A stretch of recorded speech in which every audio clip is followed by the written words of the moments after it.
fact, Marianne Key was living in Northumberland at the time she encountered the system and the evil nature of the system. And if Marianne could explain her view on the situation. Thank you very much. My son's here. He's my eldest son, and he was in the middle of all this in 2003. My father lived next door to myself, and my sister was not very far away, and he became very ill. We went to medical negligence lawyers because something had happened with the GP, and within about 48 hours we had a phone call and child protection proceedings started. We had no idea what we were about to encounter. 4 of my children, all 4, I have another little girl now, were taken away by social workers and police officers at North Tyneside Hospital because one of my babies had got a slight area of bruising to the back of his head from his pushchair. I'd also like to say that his twin brother had exactly the same injury with the foster carer during the week he was in foster care, but I was separated from my children for 6 months. And as a paediatric intensive care nurse, now the experts have become involved, it is impossible for me to go back to work, and I trained at Great Ormond Street. Thankfully, Great Ormond Street has come to my aid, and my children do have blood clotting abnormalities. When I first went to solicitors, my husband and I were represented separately. My husband had Green & Co in Manchester, who came recommended from one of the journalists Sue Reed. And without Green & Co, I doubt now we would have our children. It was all very new to me. I'd never seen a psychiatrist, I'd never seen a psychologist, and I had dealings with paediatricians because I worked with paediatricians for many years as I was a flight retrieval nurse for Barts Hospital on Great Ormond Street. We didn't know how to go about choosing an expert, and I was given a list of names, and I chose one. I had no idea who I was choosing, and my lawyer chose him because he charged the most, so he must be the best. He's Professor Terence Stevenson, the Dean of Queen's University in Nottingham. He is an honorary paediatric consultant, and he put himself forward as an expert in bruising in children. We subsequently find out that he has written no papers on bruising in children. And when I personally referred my children to Great Ormond Street, they said, "Who is Professor Terence Stevenson? We've never heard of him. He is no expert whatsoever." He wrote a report on 4 of my children. He'd never met myself and my husband. He'd never met my children. And he took 1 set of blood tests that were taken in casualty and said, "My children do not have a clotting disorder, therefore I must be hitting my children."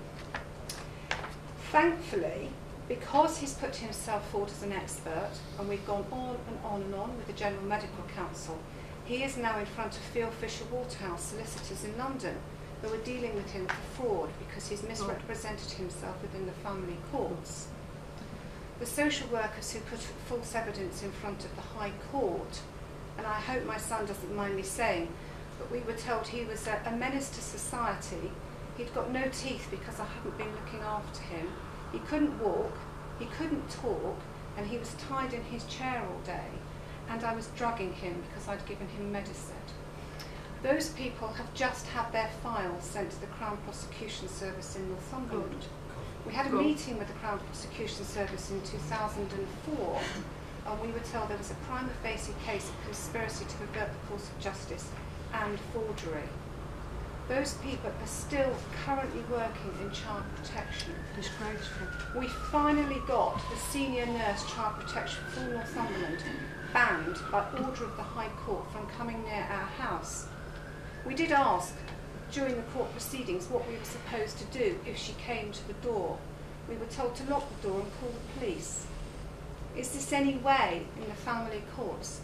We were in the family courts for nearly a year, and I have to say my children's names were never mentioned. It was never discussed. We spent most of the time discussing which experts we could actually use and which were safe. And Green & Co in Manchester did not agree with a lot of the experts that were used. I was labelled having Munchausen's and then having Munchausen's by proxy. The reasons they labelled me with Munchausen's was because I organised for my husband to have some private blood tests done at the Booth Hospital in Oxford because his father died of stomach cancer, so he had the Helicobacter pylori investigation. and I had screening for cystic fibrosis because my sister carries a cystic fibrosis gene. I then went to Professor